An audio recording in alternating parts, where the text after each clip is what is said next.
I like this plan. Hey gang, welcome to episode 5 of the Blue Goo Review. This time we're going over Back to the Butcher, which is obviously the 5th episode in season 1. I am joined by my regular co-host Victor, aka Dominion Media Television. Hey, welcome back to the Blue Goo Review. We are here for you two.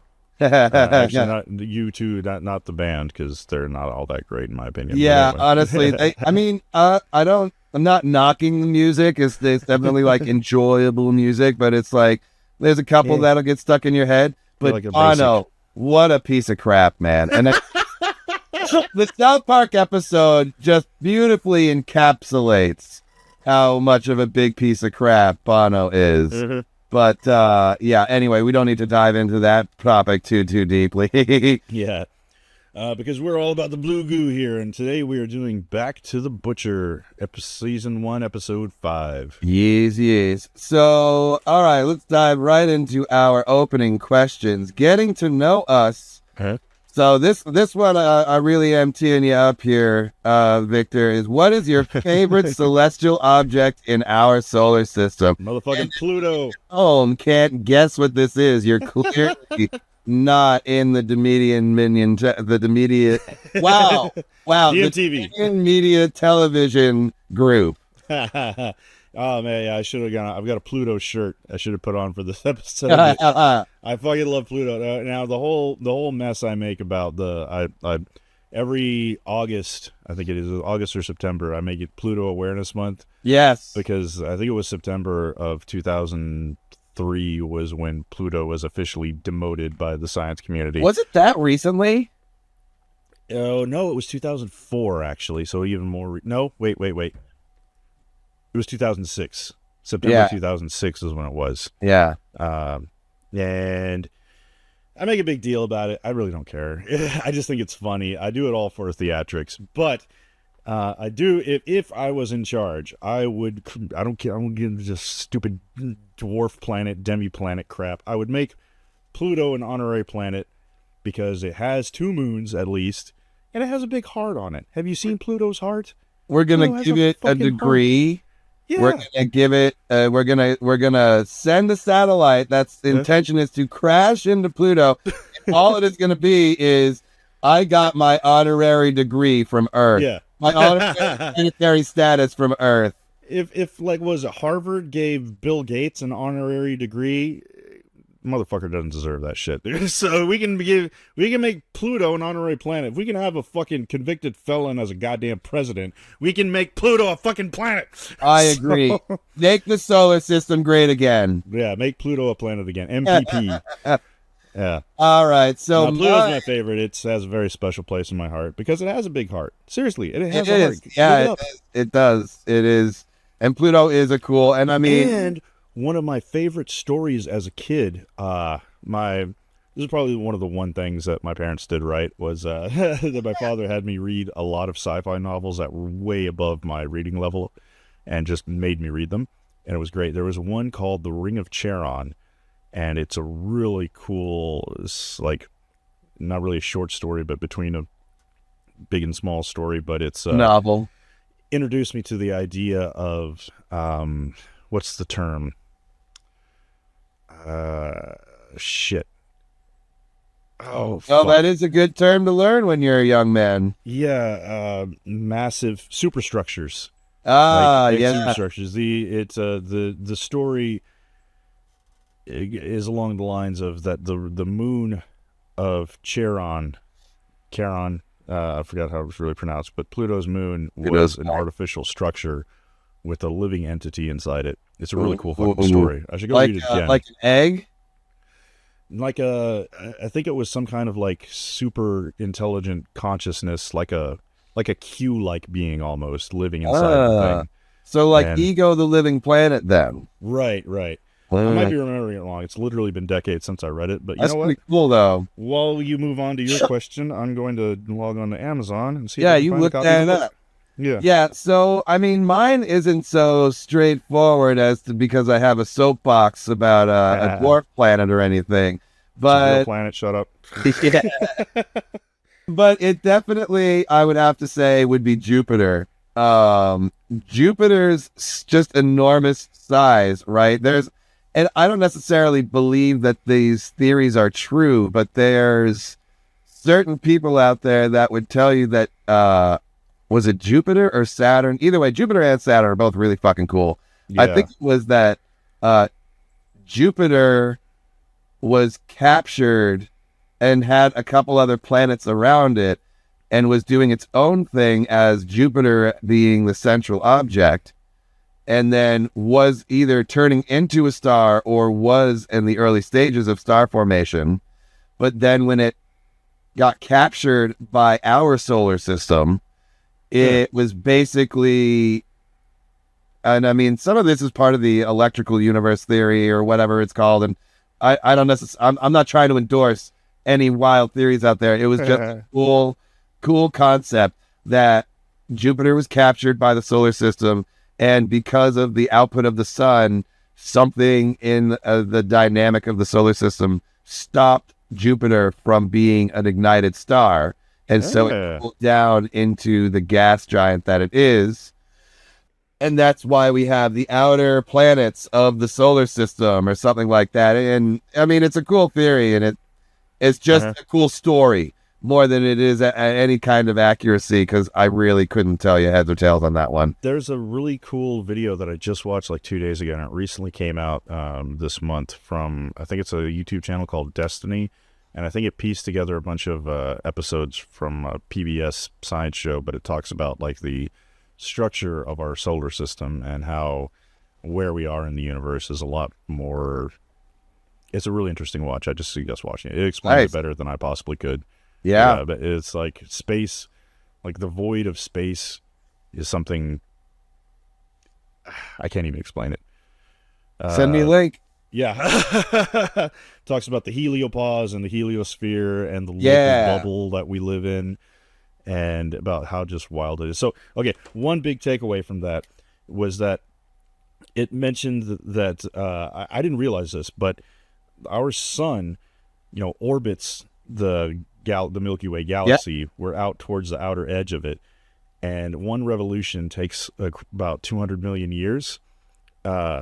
There were scientists that did the math and found out that each time our sun crossed one of the arms of the Milky Way galaxy, that coincided with a mass extinction event. That's fucking wild, dude. Yeah. It's I'll find a link and I'll send it to you. It's pretty dope. I would have to look at that, because we travel with the arm. Apparently not. Like, I guess the arms travel at a different speed than our sun does. I don't know if it's faster or slower or what, but it's fucking wild. That's crazy. Yeah. So it's like we move into a higher density area where there's more comets and rocks and objects and shit, and that's it's some scary shit. I do believe that there is an actual ninth planet. But I believe there is a planet X, if you will. Is it Nibiru? A Nibiru, exactly. I actually would even buy into the potential theory that we are part of a, why is this word continuously escaping my brain? 2 stars, binary, binary star system, and that the companion star might be a dark star. Oh, okay, that would be cool. Right? I don't think it's possible, but it's pretty cool. If Nibiru's orbit actually match the axis of the rest of our planets. Yeah. It's some sort of possibly an exoplanet that we captured that just can't escape the sun's gravity, but every once in a while, every so many eons, crosses the path. Yeah. So like our solar system is like this, and Nibiru is like this. Right. It comes back once in a while. Yeah, I remember there was a lot of conspiracy theorists and wackos who thought that 2012 Nibiru was going to return and shit was going to hit the fan. Yeah. Yeah. Also, that is a funny thing. That's also kind of the plot of the original Power Rangers, like the Japanese version, that it was based on was that's where Rita Repulsa or Bandera the Witch or whatever it was in the Japanese version. That's where she was in prison. The original Japanese version, yeah. The planet came back into the vicinity of Earth, and they sent some astronauts to go check it out, and then it all just went downhill from there. Yeah. Yeah. No, I mean, that makes a lot of sense. And actually, it's funny because, like, so basically... It doesn't make any sense, dude. You just said it makes a lot of sense. It doesn't make sense. No, it doesn't. No, I'm sorry. That doesn't make any sense. But Nibiru, that extra planet existing, but it wouldn't be like that perpendicular, right? Because the solar system actually travels forward with our planets. So if the sun is here, the planets are going around like this in a spiral motion. So it's so cool to look at the diagrams of how our solar system travels. But Nibiru would have to be like, if this is Earth orbiting the sun, would have to be coming out from here and just having a totally other central point of rotation, which is why a binary system would make a lot of sense. Yep. But anyway, moving on. And also attempt no landing on Europa. All these planets are ours except for Europa, so attempt no landing there. 2010 was a really underrated I agree. movie. I liked it better than 2001. I thought everyone says it's sacrilege to say, but everyone thinks 2001 was super deep and introspective and all this shit. I disagree. I think it was just Stanley Kubrick on a lot of drugs, and he did something that looked cool. I mean, some of it was really groundbreaking, but for the second half of the movie, it's just on drugs. First half is really cool and is pretty wild, but then the LSD kicks in. 2001 is a very cerebral piece of art, right? The book, 2001, A Space Odyssey, is a much more regular sci-fi novel, right? It's not, I mean, from what my recollection, I have them and I've read some of them. I'm not Arthur C. Clarke. ADHD makes it really hard for me to sit and read a full, I just have so many things around me that I have to flush out that it's easier to watch than it is for me to read. But so from my understanding, 2001, A Space Odyssey, the book is a regular sci-fi novel. And then the movie, Stanley Kubrick, who was, a world famous writer, director, and, filmmaker. He's responsible made for a piece of cerebral art. Made a piece of cerebral art with this story. But 2010, the year we made contact, was just a movie version of the book. Oh, it was? Yeah, well, I mean, that's why this is why they're so dramatically different, because 2001 was an artwork, right? Just a painting, a masterpiece. 2010, the year we made contact, was a movie, just a regular movie with a really good story that was pulling from a movie that came out before, but also had its own structure to go through it. So just the way that those movies were made were dramatically different. And so for someone who wants just a regular sci-fi movie, especially grounded in relatively close, near to accurate and current science, 2010 is by far a more enjoyable, faster-paced movie.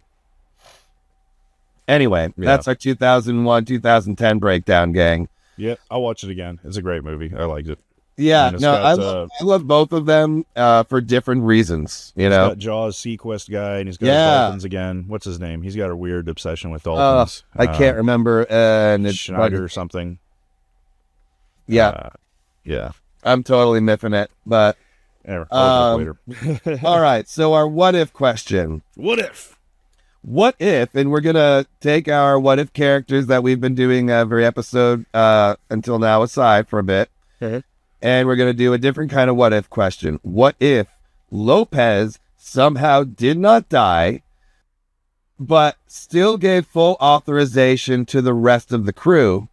So basically, he can't sit there and commandeer command of the ship anymore. He now has to be a member of this democratic new crew. because they are not a Martian military crew. So he can't pull authority on them. So what would that have how would that have impacted the story and their decision to go to Tycho Station? So if he would have lived, I think what I would have done with it if, I was in charge of writing the story I would have made it to where he was obviously pretty badly injured. He turned over authorization because he didn't think he was going to live.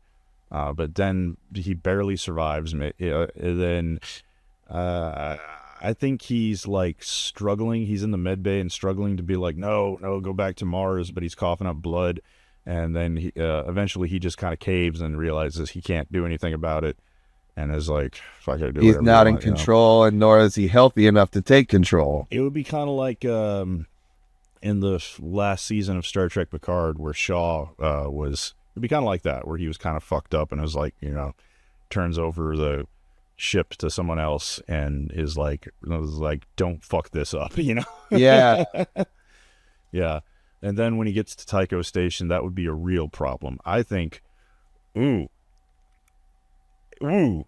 I think if he would survive the trip to Tycho Station, I think Fred Johnson would have killed him. Yeah. Would have secretly taken him to like the sick bay or whatever and pulled the plug on him secretly, because that's too much of a problem, because then he realizes then he's going to contact the Martian Navy and they're going to come to Tycho Station and it's going to be a big fucking problem. And if the Martians show up with their big ass warships, he doesn't stand a chance. So he needs to keep the attention away from, he can't let Mars know that he's got one of their ships. Do you think he would be able to figure that out? So what if, going on the question here, what if when they get there, they lie about who Lopez is, and then maybe at some point they get his personnel file or something like that. They figure out that he's in the Martian Navy, but originally they just think he's another survivor of the camp. Lopez, Maybe he pretends to be Shed. Yeah, Lopez is he's too rigid. He's too loyal to Mars to go along with it. They'd have to gag him or knock him out or something. I think if they said, we're going to Tycho Station, and Lopez was like, that is a terrible idea. Yeah. Because, first of all, like, they're not going to like me being there. Right. And so they go, all right, well, you're going to be Shed. We're going to call you Shed. Right? We're going to match you to his file somehow in our system so that if they try to pull the information from the ship, then you're Shed. You're a user Shed, whatever. And then eventually, and what's Fred's number two's name? Drummer?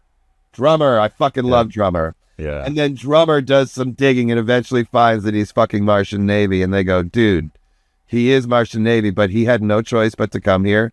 And he's not trying, like, what do you need from him to convince you that he's in the Martian Navy, but he's a member of our crew and you can't kill him? Yeah. Okay. That would have been, they would need to convince Lopez that, if that he would have to lie and his survival depends on it. And then right. And I think he would have gotten that, though. I think he would have understood that. He wouldn't have liked it and he would have kicked back against it at first. But I think once they get there and he's like, dude, it's shit or get off the pot time, he would just go along with it. And he's interesting and quirky enough to pull it off. Yeah. He would have his own agenda. He wouldn't want to go along with these guys. He wants to get back to Mars as quickly as possible. And yeah, that'll make for an interesting story. What if he tries to steal the ship while they're on the station? He totally would try to steal the ship while they're on the station. Steal his own ship back. But they fly it, so you would have to locks the engine down with a special password or some shit. He would need to take Alex hostage and he would probably try to convince Alex with the whole loyalty to Mars thing to abandon his crew. Yeah. Oh, it would have been a very different story. I like it. Yeah. If we could have added one episode to the season, I think that would have been I think that would have been better, because this episode it is a little boring, and I don't like as much praise as I gave the pacing in the previous episode. I don't like the pacing in this episode. All the bounce back to the flashbacks like having seen the entire series, I can go back and watch this episode and enjoy a little more. But at the time, it drove me crazy because I'm like, what the hell's going on? We keep jumping back to this stupid fucking colonists I don't give a shit about, and I don't understand what's going on. Oh, that's a flashback. Yeah. Right? Yeah, the way they do it, I'm confused as fuck.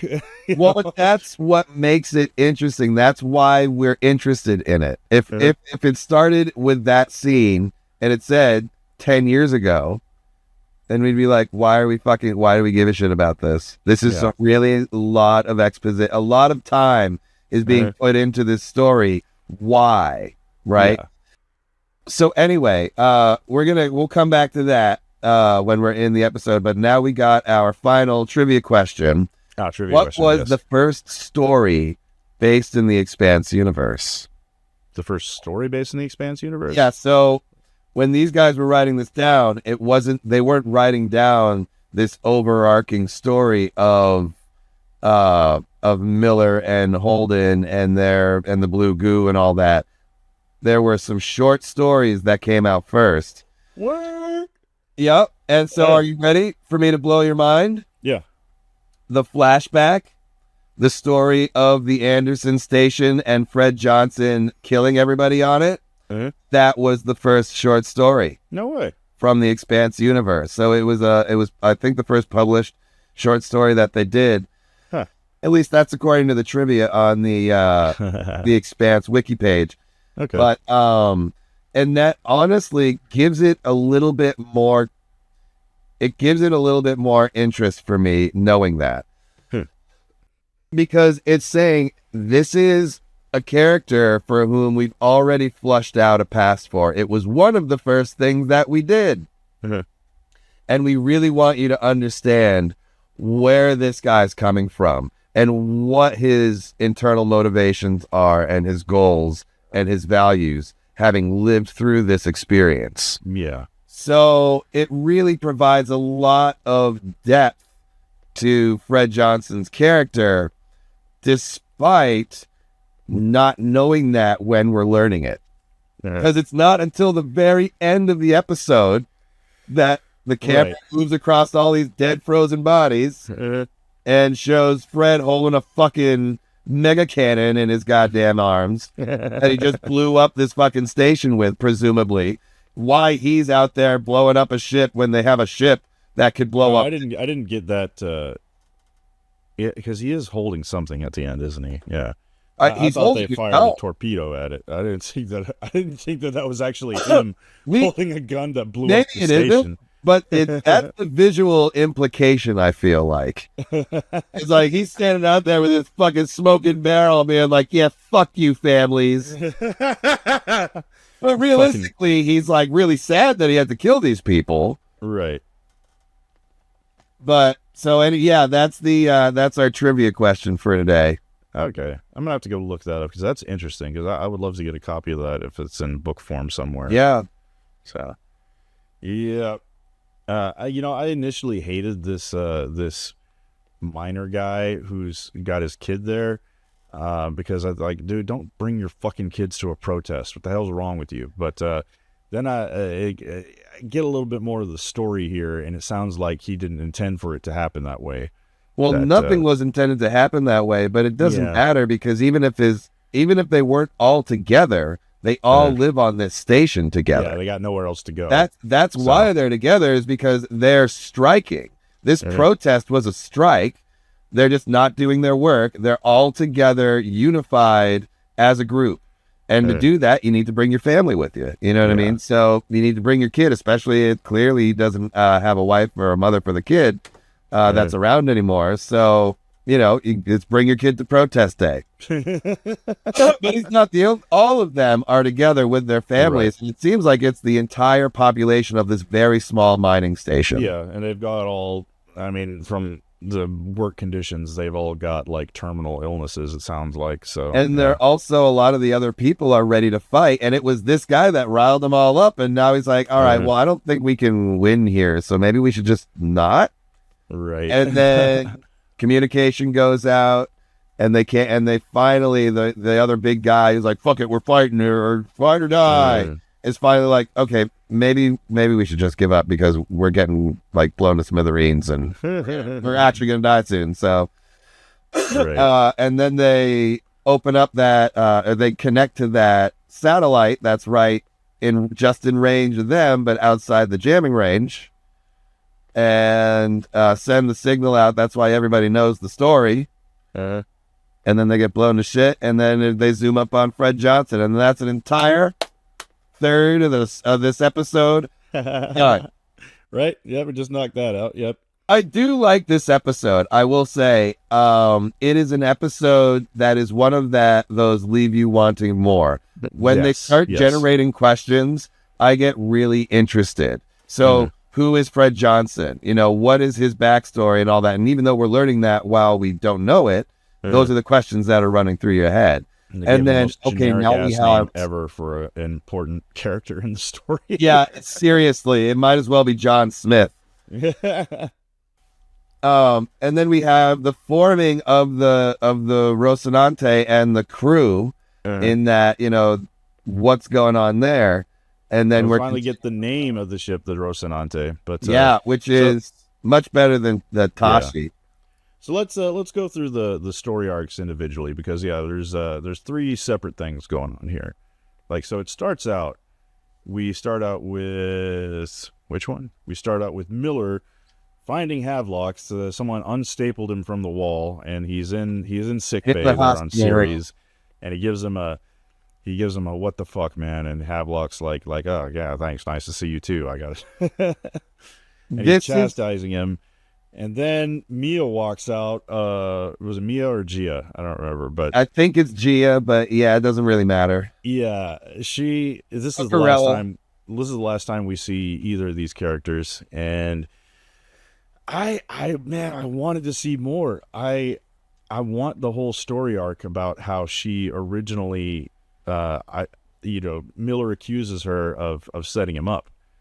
But we can tell by her response, and in my opinion, we could tell by her response that she did not, and that she actually cares about this guy. I disagree. I think she cares about him, but she needed the money, and because when the last time we see her is when Havelock's getting his belter language lesson from her, and he leaves. The camera stays on her for a hot second. And she has this look on her face like, oh, fuck. Like she knows what's going to happen to him. I feel like she did sell him out. Because I don't know. I like the idea of she betrayed him, but she feels guilty about it. I like it too, but because we don't see them again, I kind of have to button that up in my, like, it's one of those, like, all right, it makes more sense in terms of, because we know we're not getting anything else from them, to say she knew that the sentiment from the Belters and the OPA people were out for blood. So she was very worried about him because she actually is starting to care about him, which she knows she shouldn't do because he's just the John, right? So then he gets fucking stapled to a wall, and she goes like, oh, fuck, like my worry, that is like the worst version of what you could be worrying about. And so that whole Nightingale effect comes in, where she goes to visit him in the hospital, sees him all week, really, really starts to care about him, and then is very offended because she's like, dude, I'm falling in love with this guy, and you're claiming that I betrayed him. Which is completely plausible, and if we were to get more story from either of these two characters, then I would say, yeah, fuck yeah, we can see all of that she betrayed him stuff going into that. Maybe I'll write some fan fiction and write the love story between these two characters. Write the love story, write the raunchy. Yeah. I know Lindsay would watch Pretty Woman in Space. Read it. Lindsay would read it. She's into all those fanfics. Oh, yeah, maybe I can smut it up a bit and make it a... Smut it up. I had an idea. Did you know Belter cocks were 9 inches long? Yeah, that makes sense, actually. But anyway, I was talking with my co-host on Attention Bajoran Workers, and I pitched an idea with her you know what? Never mind. I'll save it for another time because it's a long-winded thing. But basically, I was gonna read a smutty romance novel written for a woman's perspective, from a woman's audience, and she was gonna read one written by men. These exist, and they're fucking weird. But I recently discovered them from a pop-up ad. Lindsay reads the lady smut, and some of them get real weird. Yeah, she's not into like the raunchy ones. She's really more into it for the story, but she does, which is its own weirdness. All right, that sounds like back in the day. I read Playboy for the articles. Yeah, right. That's what I say about. So on Facebook, I've been getting a lot of ads for OnlyFans. But OnlyFans is trying to like rebrand itself as like a content platform. Well, they are a content. You don't have to do on it, but let's not make any jokes about like why are they trying to? They're doing all these interviews with celebrities and shit, and take me on a tour of Los Angeles and all this kind of crap. I'm like, why? Why are you doing this? You already have a successful business model going for you. Okay. It is probably the most consistent business model in the history of mankind. Okay. Stick with that. But they're trying to like rebrand themselves. And I make the joke. It's like, this is a new thing. I watch OnlyFans for the content is like saying I read Playboy for the articles. Yeah. Oh my God. The more things change, weird. The more they stay the same, dude. Listeners, join our Discord. Let us know what OnlyFans do you subscribe to? Yeah. Anyway, so back on series. So this is the last time we see Havelock. He leaves the two of them. I think he's a little jealous actually because he looks through the window and sees Havelock and Gia sharing a tender moment. I think he's the opposite. Yeah? I don't think he's jealous at all. I think he's like, dude, you're fucking up hard, bro. Oh, you're right. That does make more sense. He sees him and he's like, you fucking idiot. You newbie. You're falling in love with a local. You are a police officer and they all hate you. You're falling in love with a hooker. Yeah. Dude. Come on, man. How often does the hooker actually like the John? Yeah. And now maybe she does, and maybe she does, but it's not going to last. She does, but simultaneously, it's just the rarest thing in the world. And even in the end, Romeo and Juliet aren't going to work out, bro. So, and then you're kind of now going to be a shitty cop because of it. And what's he going to do? She still has to pay the bills. You know, she has to go back to her regular job. She tries to get a different job she's going to start missing the paycheck because it obviously is not going to pay as much as what she's used to. She's not going to leave that job. Yeah. It's going to get weird. Okay. That would make for a good story. I might work on that. So, get that fanfic going. He's that 9-inch belter dick. So back to Miller continues looking for Julie Mao. Oh, but back at Star Helix, the rest of Star Helix is pissed because the guy who stapled him to the wall, Felak Athari, he live streamed the whole thing. Yep. And he's not OPA connected, so they can literally fucking airlock this dude, and that happens sometimes. I love this speech from the captain. She's just like, this guy is not protected. Yeah, if he runs, shoot him. Yeah, I like that. This is at least a shred of decency that she has, her character.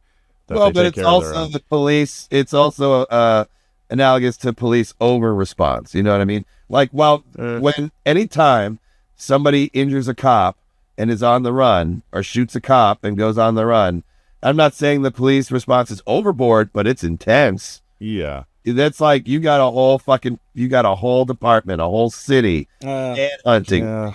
Yeah, one guy. Yeah, that's how to play. Yeah, I see it more in the perspective of this guy is one of our. He's part of if someone did this to one of my family members, I would 100%. Gather up all the fraternity, which is why they need to hold each other to higher standards. But that's a whole other podcast. That is a whole other story. Yeah. So anyway, they.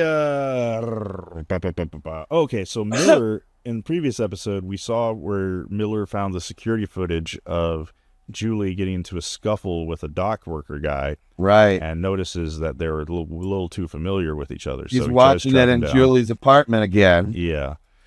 And while she's there at the bar eating some noodles when Anderson Dawes comes up next to him, and I love Anderson Dawes' character, man. I wish Such a great character. Yeah.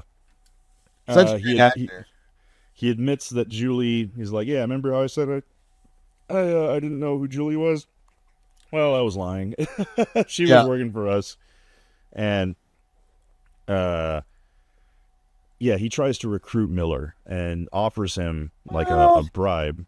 Yeah, he does. He absolutely does. He wants Miller to be like his informant, and offers him. He gives him his phone that has a live feed to Fila Kothari in his safe house, and tells him that here.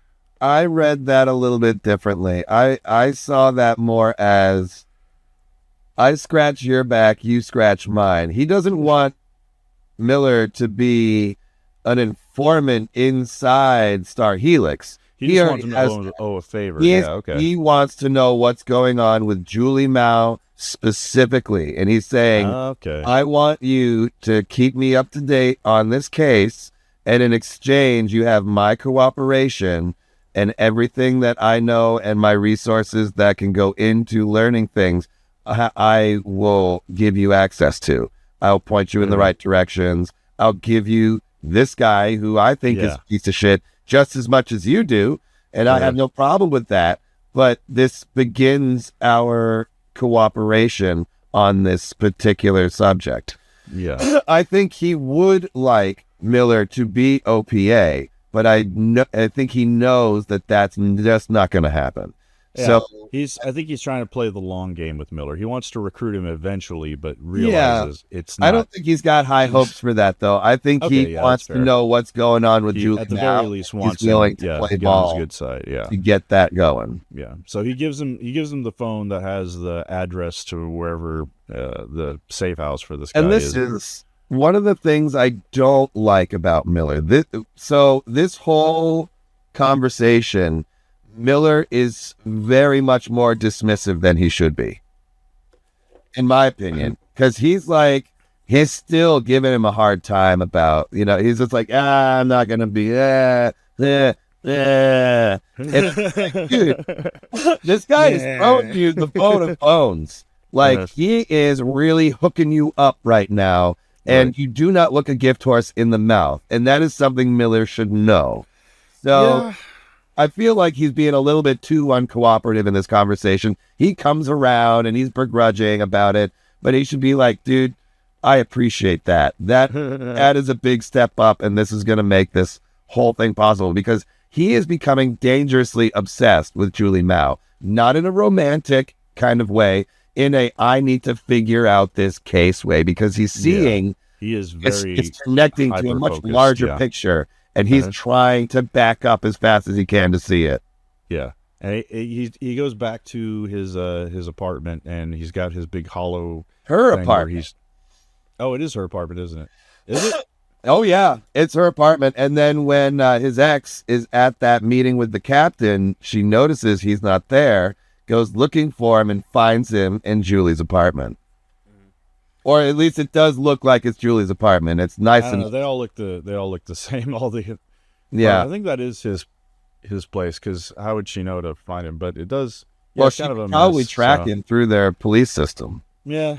Either way, she finds him and he tries to hide it. He closes the tab and then she finds us oh, you're still checking out this little girl lost daddy's rich daddy thing, and she thinks he's just being a dick and wants to shake down her rich dad for an extra paycheck or something. Right. And he finally confesses, no, you got it all wrong, and he lays out the whole conspiracy thing and all the thing, and Octavia's like, okay, you're way out of your fucking league.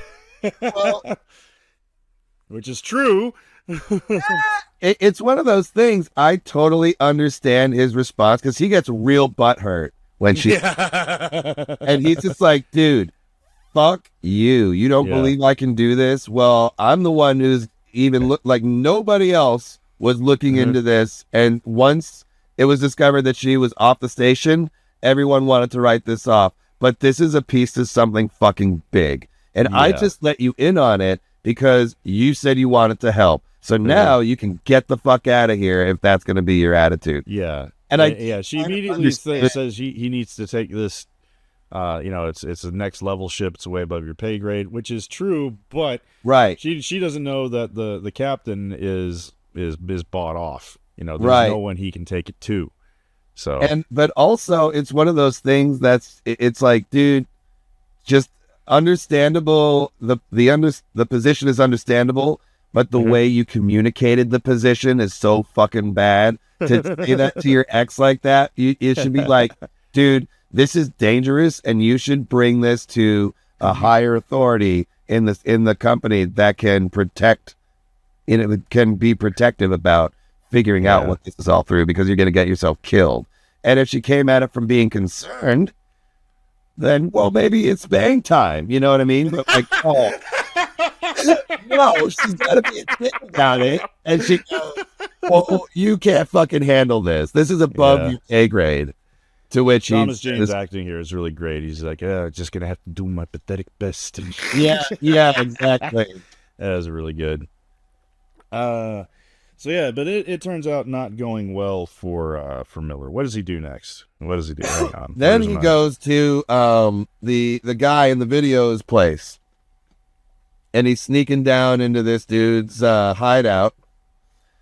Oh, right. He finds but eventually Miller turns the tides and handcuffs him to the pipe, and he's starting to ask him questions about Julie, and basically he's just giving her the skinny on that Julie was her own fucking person, and while he was involved with her, he couldn't stop her or control her from doing things that she was determined to do, and she was determined to be helpful to the OPA. Oh, so this okay. So then he goes to find the data broker, looking for a Sherpa. That's I love the shop Tech Noir. That's just really cool. That's a cool little shop. And that's a reference to a store of the same name in another franchise. Huh? I'll have to look it up real quick. Yeah, hang on. Yeah, let's pause because that's got me hooked. I love stuff like this. Is a callback reference to the bar of the same name in the Terminator motion picture. Really? Yeah. In the first Terminator movie? First Terminator, there's a Tech Noir bar. Oh, that's dope. That's not the one. Is that the one where? Okay, I'm gonna have to go watch that. Yeah, that's the original with Sarah Connor. Yeah. That's not where he walks in is like, I need your clothes and your motorcycle. That's number 2. That's it. Judgment Day is definitively the best Terminator movie. Yeah, easily. Anyway. So yeah, he goes in there. He finds the hamster, right, he's looking around, and he sees the piece of the mouse or hamster technology, and he sees the chip there. So he grabs the chip. Or he doesn't grab the chip, but he notices that it's like, oh shit, that's that hamster tech. Yeah, he remembers that there's the same hamster in Julie's apartment. Yeah, so he goes back. See, I think he was in his apartment earlier. Either way, the show doesn't do a good job of distinguishing. Yeah, it does seem a little clean. So, but maybe I don't know, because he'd spent a little time there recently. It cleaned itself. It's hard to tell whose house is he in. So yeah, he is on a balcony that looks like the staircase he comes down when he didn't get his full shower. So he could be in his own spot. Yep. Let us know in the comments if you know. What do you think?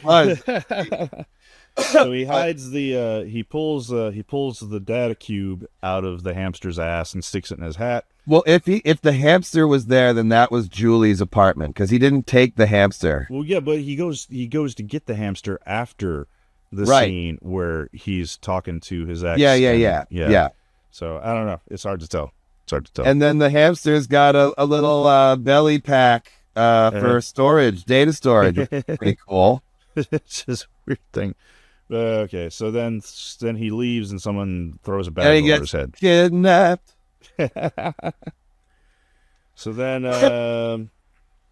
while all this is happening, the Rocinante crew is trying to figure out what the hell to do. I love the line where Amos is injured, and Alex is all just like, like, man, we need shit here. I don't know what I'm doing. And Amos is like, neither did he. So, Yeah.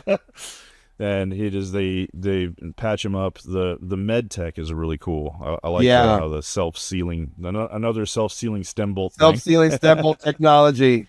Yeah, and they're trying to debate where to go. They get the message from Fred Johnson. I Yeah. wish I would have gotten a little more explanation about.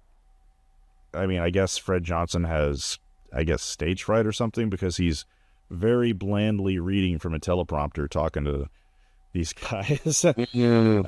And we get it later in the series where he reads from a teleprompter again. It's just feels really flat. Like, I don't know, maybe he's got a problem with public speaking. I don't know. Well, he might have. My take on that would be, he wrote out what he wanted to say so that he could clearly communicate and try to be as enticing as possible, and to just be like, hey, you guys are in a shitty situation and I'm offering an invite, and I don't want to say too much, but I don't want to say too little. So he probably like wrote it out before he did it, because he's very calculated. Like he tries to be very calculating, and that he wants, so someone like that's going to write out a couple times what they want to say. Like, he's the only character in this series that does that. Like, later when we have even Evan Drummer can do that shit. Yeah, and like when Drummer goes live, when Marco and Aros goes live, they're just like ad-libbing it. He's the only one who like prepares a speech. But it makes sense given his given his character. Yeah, it is just a little odd. It took me a he's minute got to a realize. huge PR problem to get over. Oh, he does. So he needs to be as on point and calculated as he can be, because every move he makes is going to be under scrutiny. Yeah. So he gives them instructions on how to rewire the ship's transponder, give it a new name. This is another nitpick I have about the show. When they rename it, it needs a new name. You can't, I mean, there's a lot of ships in the galaxy or the solar system here. They just give it a name. It doesn't have a registry number or something. Like, I feel like they should have. Well, I feel like that was automatically generated. But throughout the entire show, we never see that. We see, give me a list of the ships in the dock, and it's just ships with regular ass names, like the Jeffrey Combs and the Sexy Shran. Yeah. The they don't FCA. Like, they would need to have registry numbers to differentiate. They can't just give it a name. It needs to have more than that. So I wish they would have done that. It should have been the independent civilian ship, ICS-127 or some shit, and then the Rocinante. That's what I think they should have done. It's a very small nitpick, but it doesn't seem realistic to me. Because it may be in a line, right? It may be Rocinante, designation X5, 3 Zeta. I don't know. But they never do that. Even later in the series, like when they're going through the looking at a list of ships that are docked, it's just the name. And man, dude, if you try to rename your ship, you're gonna get that thing that says this name is already taken. Please, yeah. So, but another thing, here we are. This is episode 5. Yeah. When I was first watching this on the Sci-Fi Channel when it first came out, the description of the show was the crew of the Rocinante uncovers a conspiracy, and for the first 5 episodes, I'm like, what is this the same show you're talking about? Now we finally get the fucking Rocinante, which is the hero ship of the series. Yeah. And it's like, man, sci-fi. I'm glad they left sci-fi because they didn't give this show the respect it deserves. But anyway. Yeah. Back on the ship, when they're fixing Amos up, I love Alex is like, I don't know which syringe to give him first. Amos just grabs one and injects 50, it, and then it's good drugs, and he's just like, and then he's sitting there, he's like, hey, if no one's supposed to know who we are, why is someone just got a text message? Like, and he's just so fucking chill about it. He's just like, someone's calling us, bro. Like, yeah. And then there's the whole internal debate. Naomi doesn't want to go because she's dealt with Fred Johnson types before. I mean, way later in the series, we find out what she's talking about. Right. But yeah, and Amos goes along with Naomi because that's what he does. So but it's he a later split vote. convinces her, which I love. Yeah. He's like, I'm going to have your back right now in public, but we're going to have a sidebar, and I'm going to say why. What's the deal here? Right. And then Alex, I really like the short scene where Alex is zipping up Lopez's body and it's giving him a little bit of respect and honor as a fellow, Navy, as a fellow Mars. sailor, giving him his, slight send off and putting him in this 0G bag, which like, you got to wonder, do they then store him? Do they eject him? Like, what do they do with him? Well, no, they kept the body because later in the next episode, we get more of that. So they kept the body. They put him in a bag and just, I don't know, put him in a closet or something. Yeah. They must have, sick bay must have a small morgue or body storage area. Yeah. You got to do something with it. I mean, they probably even have a recycler on there or something, that. Yeah. But yeah, so that's a nice touch. And then Holden sees that, oh shit, there's a coffee maker on here, but it needs coffee. So he's going sniffing around.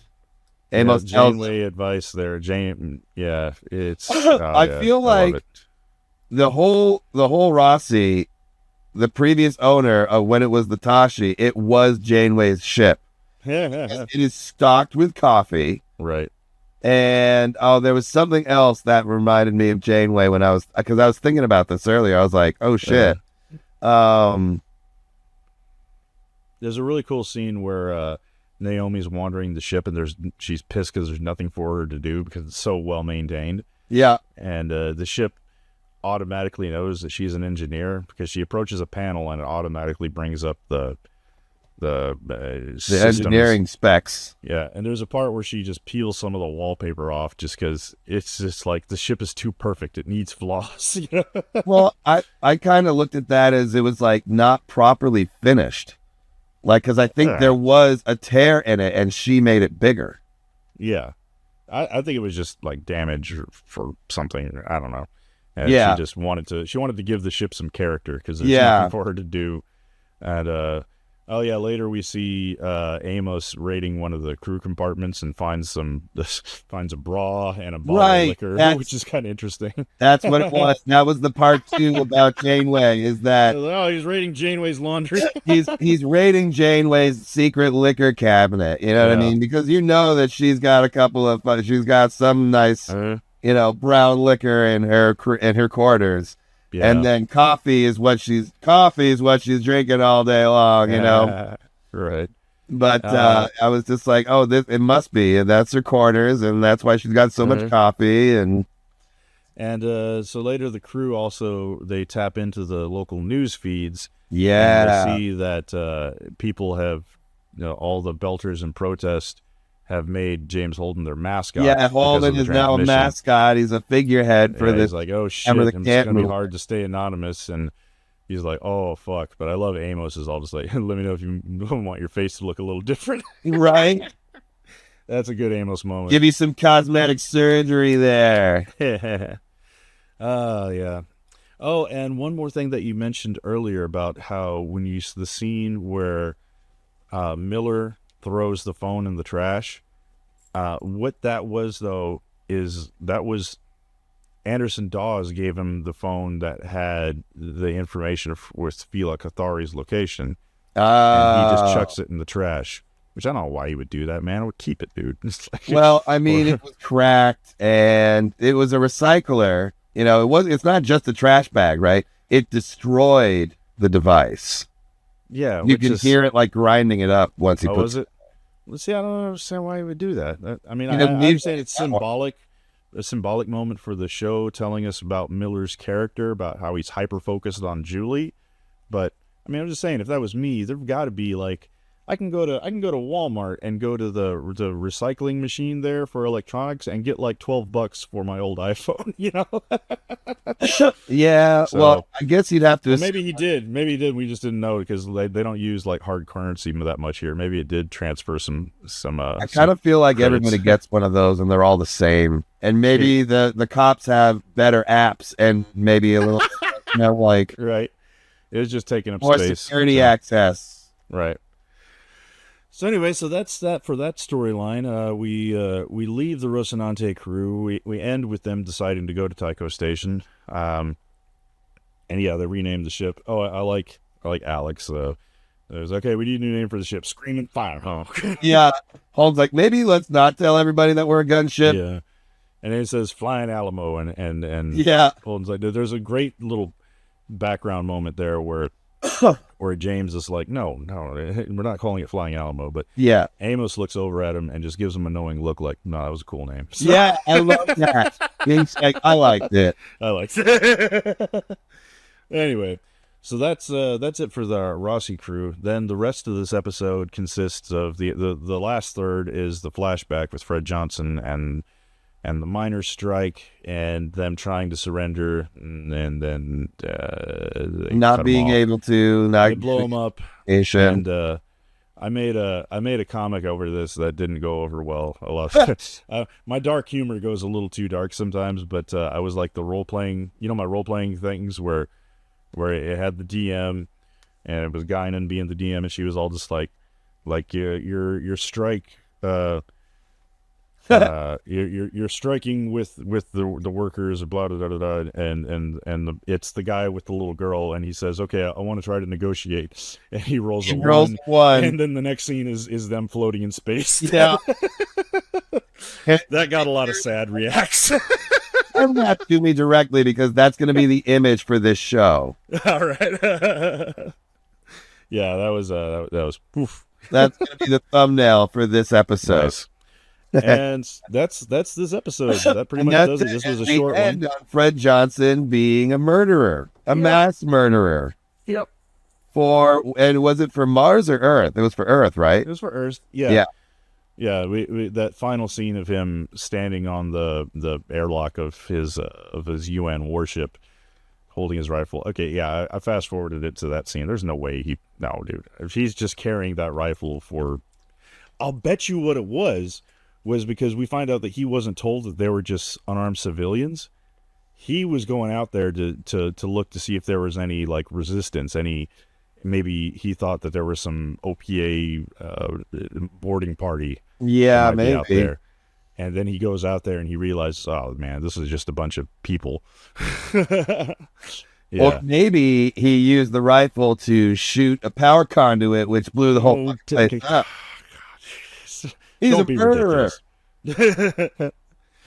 Anyway, so that's what happens. That's our episode, everyone. So that is episode 5, Back to the Butcher being Fred Johnson. Yep, the Butcher of Anderson Station, which another thing is another nitpick. I feel like they should not have named it Anderson Station because to a first-time viewer, we already have a character named Anderson. And I was like, I thought this was Anderson's station. Right. It got me confused.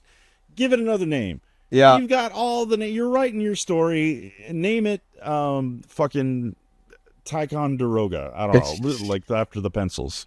I know it's not a pencil, but and it's the first thing I came But there is a pencil company named after it. I know, yeah. Anyway, so that's where we are. What's up next for us, Tiger Mike? So next we're just gonna keep on moving into episode 6, which is gonna be Rock Bottom. It's gonna be our next Rock Bottom. That's a good one. So where would you on the scale of let's say 10 donkeys? 10 where donkeys? Would you 10 donkey balls? Would it be 20 donkey balls? Well, because Rocinante is the name of Don Quixote's donkey. Oh, it is. Yeah. Was it a donkey? I thought it was a horse. Or was it a donkey? It was a donkey. It doesn't matter. Let us know, listeners. This one on 1 to 10, I give this one a 5. It's kind of middle of the road. I feel like the pacing's way off. I don't like that we just came off of such an exciting episode, and then we have another episode where we're literally just floating in space with our main crew.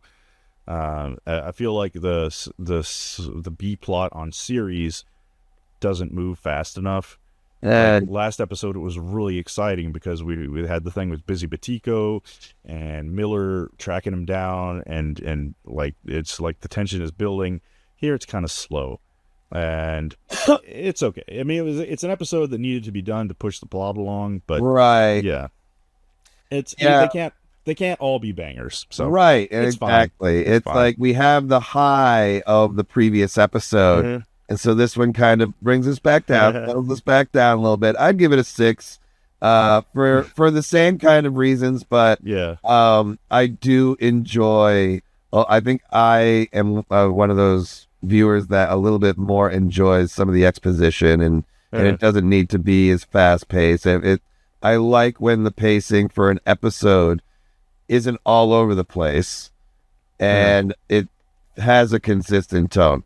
I'm not a huge fan of the entire third of the show being a backstory that could have been done in literally one scene, but it served its purpose.